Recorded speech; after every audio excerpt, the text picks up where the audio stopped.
सतगुरुदेव भगवान की जय हो।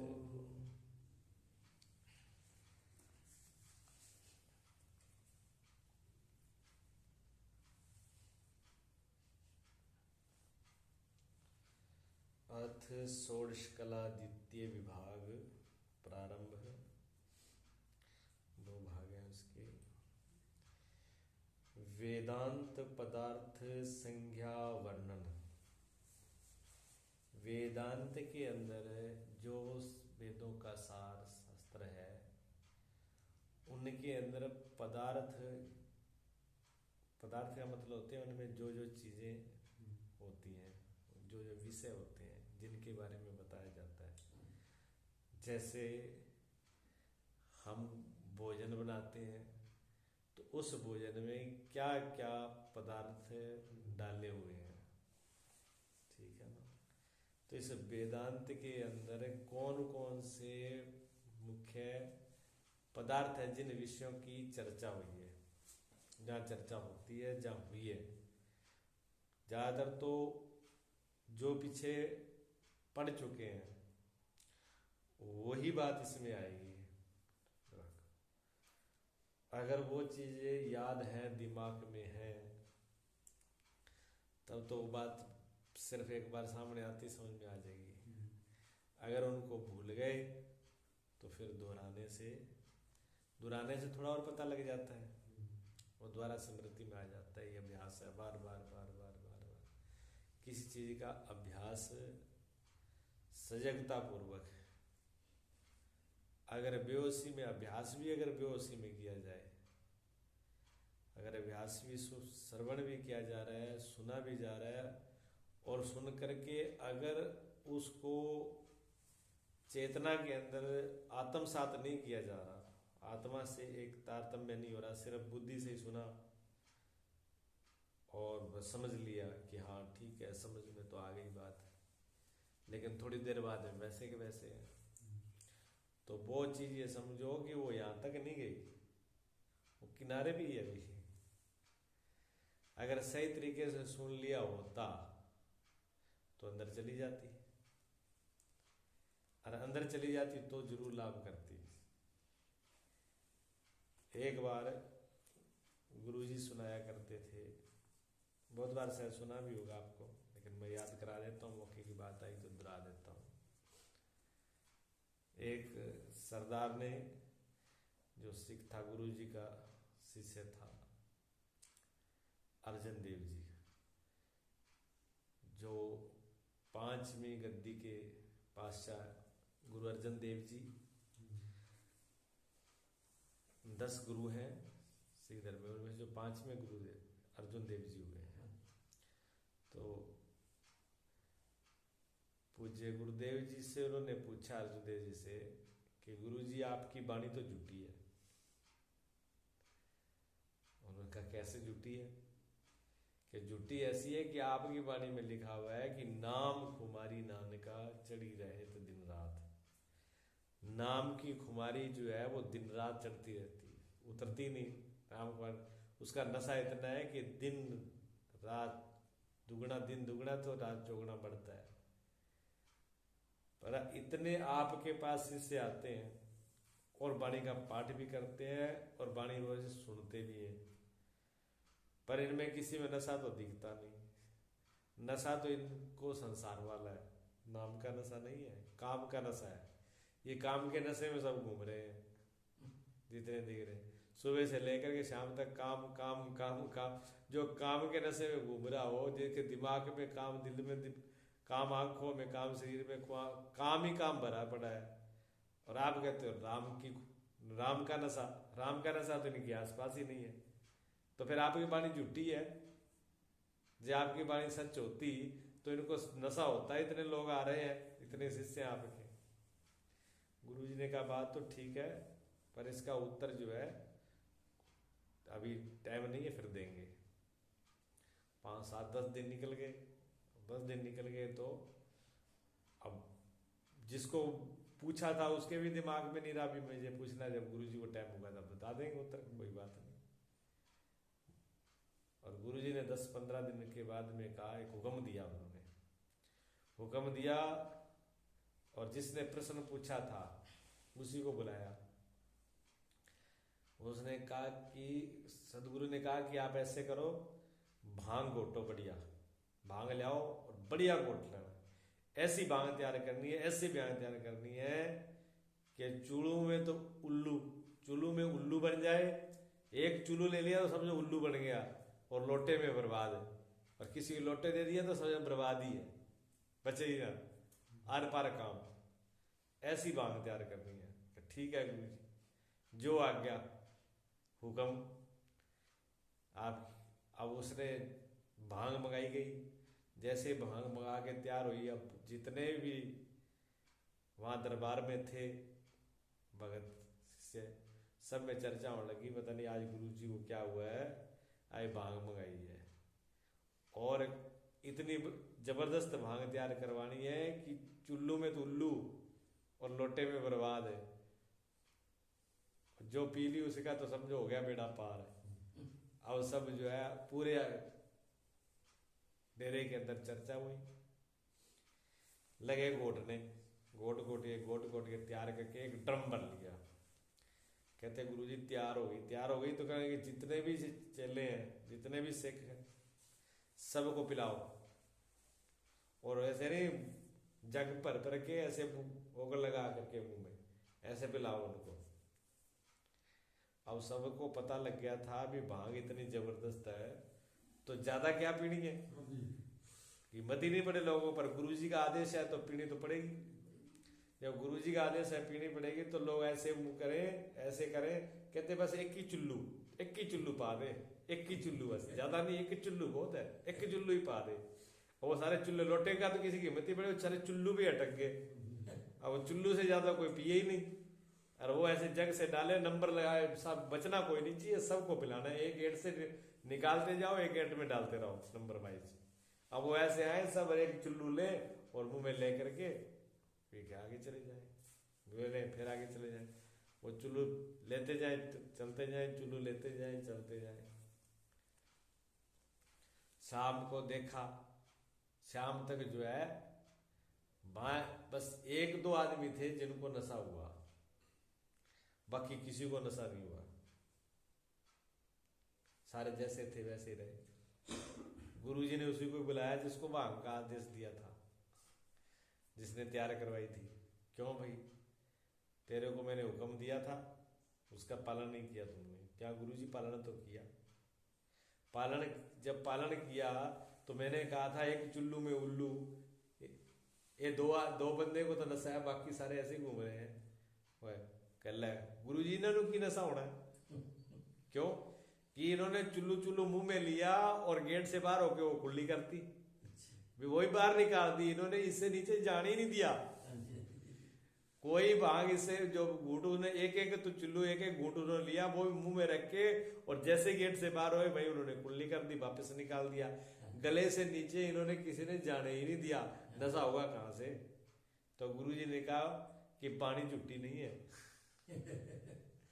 पानी झुट्टी नहीं है, यहाँ से नीचे जा ही नहीं रहा, यहाँ दिमाग में लोग लेके बैठे हैं। हृदय में वो बात हृदय तक जाती नहीं है, अंदर आत्मा तक जाती नहीं है, सिर्फ दिमाग से समझ लिया। सिर्फ अगर दिमाग से ही समझ लिया कि हमें तो समझ आ गई आत्मा परमात्मा एक है, सब कुछ ब्रह्म ही है, लेकिन ना तो आत्मा परमात्मा का कोई अनुभव किया, ना उसमें डुबकी लगाई, उसके अंदर इच्छा हुई, उसको पा करके वो सब चीजों इच्छाओं से कामनाओं से मुक्त हो जाता है। अब ये तो सुन लिया कि उसको पा करके सारी इच्छाओं से मुक्त हो जाता है, लेकिन मुक्त हुआ नहीं। क्यों कि उसको आत्मसात नहीं किया, उसको अंदर जाने नहीं दिया, उसको दिमाग में ही रखा। जब दिमाग में रखा तो रखते रखते क्या होगा, कोई कहते हैं ना, आपने भाषा सुनी है कि चीखने गड़े हैं ये, चीखने गड़े पर कितना भी आप पानी बरसाओ बूंद रुकेगी नहीं। तो चीखने गड़े बुद्धि फिर चीखने गड़े की तरह हो जाती है। क्यों कि जो शब्द आए और शब्द आ करके चले गए, शब्द आए चले गए, उसमें शब्द फिसल करके वो दिमागी चीखना हो जाएगा। फिर उसको ज्ञान का सुनाने वाले का भी कोई असर नहीं होगा।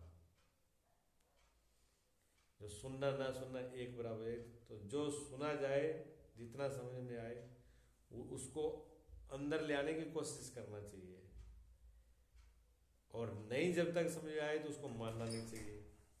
अगर समझ में नहीं आ रहा हो, जीवन में नहीं आ रहा हो, तो उसको झूठा ही नहीं मानना चाहिए। उतनी बात फिर स्वीकार कर लेनी चाहिए, मान लेनी चाहिए कि इस चीज़ का मुझे पता नहीं है। जब पता हो जाएगा उस दिन मान लेंगे, जिस दिन पक्का पता हो जाएगा उस दिन चलो ठीक है मान लेंगे। विरोध भी करते नहीं, पर पता भी है नहीं, और पता भी हो नहीं और मान ले कि मुझे पता है।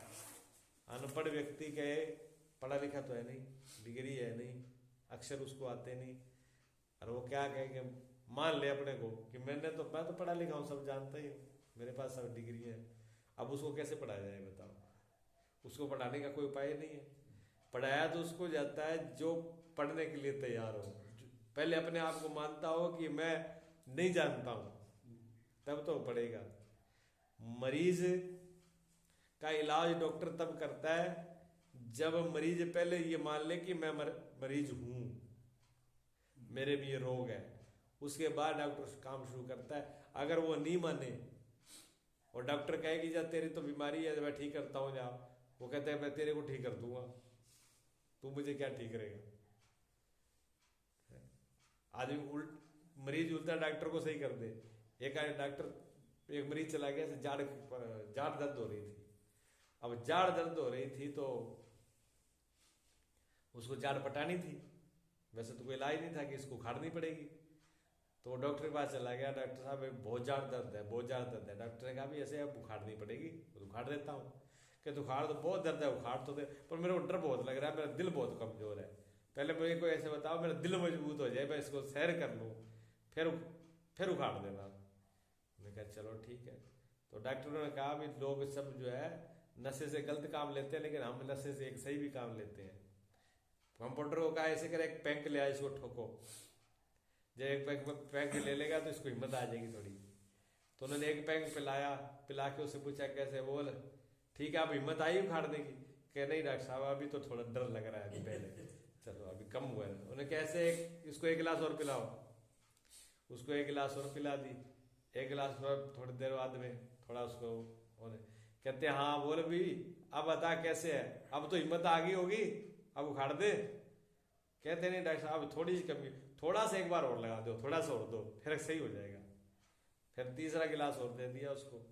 तीसरा गिलास देने के बाद में फिर उसको डॉक्टर कहता हाँ बोल भाई बता, उखाड़ दे जाड़ अब तो? उसने कहा कौन किसकी जाड़? उखाड़ के फेंक दूंगा, सारे तेरे जैसे डॉक्टर बहुत देखे मैंने। हिम्मत तो अब आई है, डॉक्टर को पता लग गया हिम्मत आ गई। उसने कहा उखाड़ के फेंक दूंगा मेरी जाड़, और तू मेरी जाड़ उखाड़ेगा? तेरे जैसे पता नहीं कितने देखे हैं मेरे डॉक्टर जाड़ उखाड़ने वाले, 32 के 32 बार निकाल दूंगा एक में। डॉक्टर ने भी सोचा भी हाँ ठीक है अब सही है मरीज। तो कई मरीज ऐसे होते हैं बिना मरीज के, अगर मरीज को छेड़ लो तो वो डॉक्टर को कहेगा ठीक है मैं तेरा इलाज करता हूँ आजा। अंधों की दुनिया ऐसी है। जब तक हम अपने अज्ञान को स्वीकार नहीं करते हैं तब तक सदगुरु कुछ नहीं कर सकते, तब तक बताना गलत है, कहना भी गलत है। ये दुनिया ऐसी है, दुनिया इसको सत्य मान रही है संसार को। जब दुनिया संसार को सत्य मान रही है, और संसार में सत्य किसको मान रही है? सभी चीजों को, अपने शरीर को भी सत्य मान रही है, इंद्रियों को भी सत्य मान रही है, मन को भी सत्य मान रही है, अपने रिश्तों को, पत्नी को, परिवार को, बच्चों को, घर मकान पैसा जमीन जायदाद, जगत में इन सब को सत्य मान रहे हैं।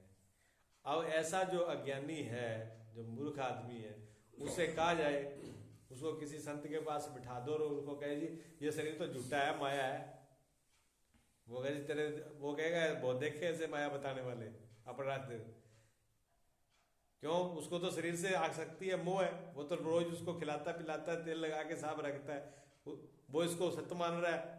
अब उसको कहे तेरी पत्नी, तेरे माँ बाप, बच्चे सब झूठे हैं, वो तो आगे गला जेलने के लिए तैयार हो जाएगा। वो कहे कैसे झूठे हो गए? झूठा तू, तुम्हारा बाप झूठा, मेरे बाप को झूठा बता रहा है। तो उल्टा काम हो जाता है। किसी व्यक्ति को आंख न हो, दिखता ना हो, और उसको कहो कि तू अंधा है तो मानेगा नहीं। और बहुत सारे अंधे हो, जहाँ बहुत सारे अंधे अंधे हो, पूरा समाज ही अंधों का हो, और वहाँ एक आंख वाला पहुंच जाए, फिर उसकी हालत क्या होगी।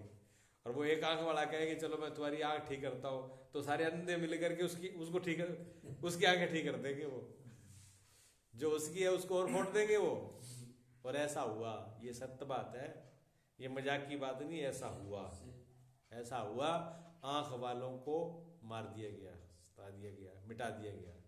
जीसस ने जब आकर के कहा कि मैं ही उसका इकलौता पुत्र, वो ही सब मालिक है सृष्टि का, और मैं उसका बेटा हूँ इकलौता, स्वीकार नहीं किया, मार दिया, फांसी सूली चढ़ा दिया लोगों ने, ये झूठ बोल रहा है।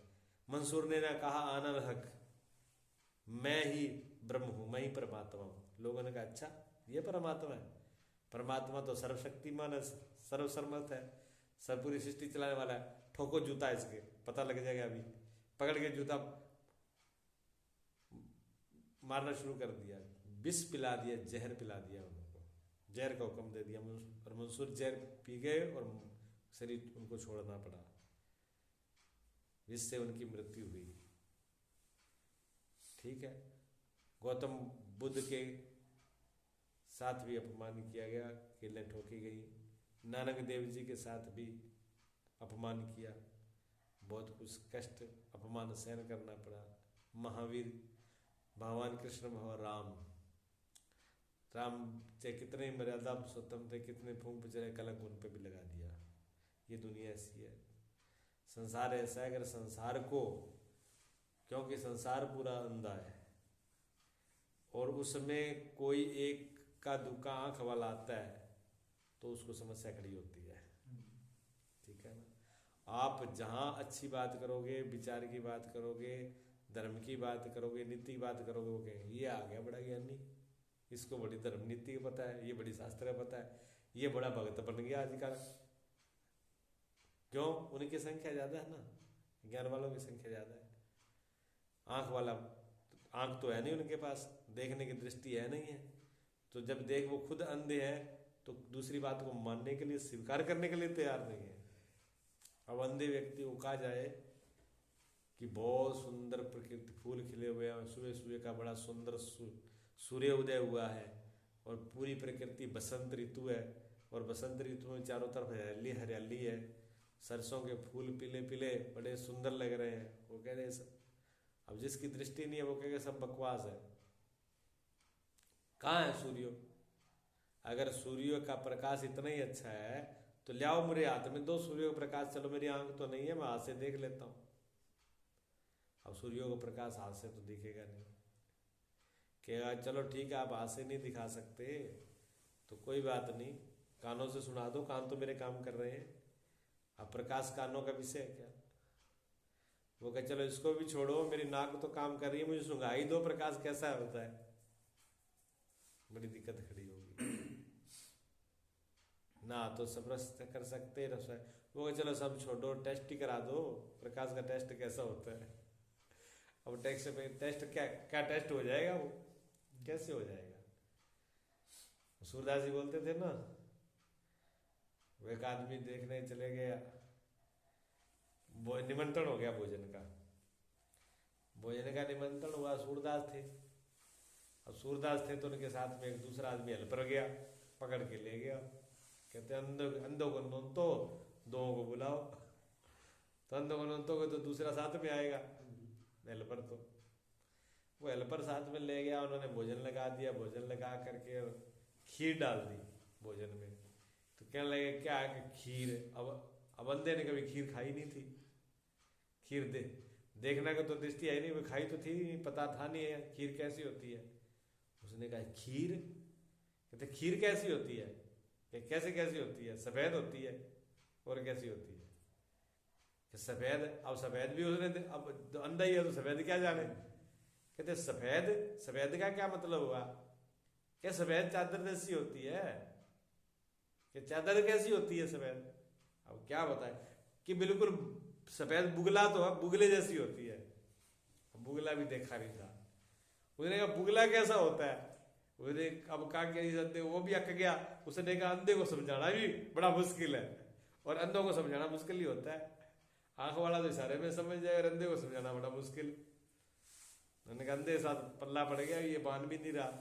तो वो भी अक्का क्या कहते हैं, ले आओ उधर हाथ। अब हाथ से ही बता दो तुम्हें बुगला कैसे होता है।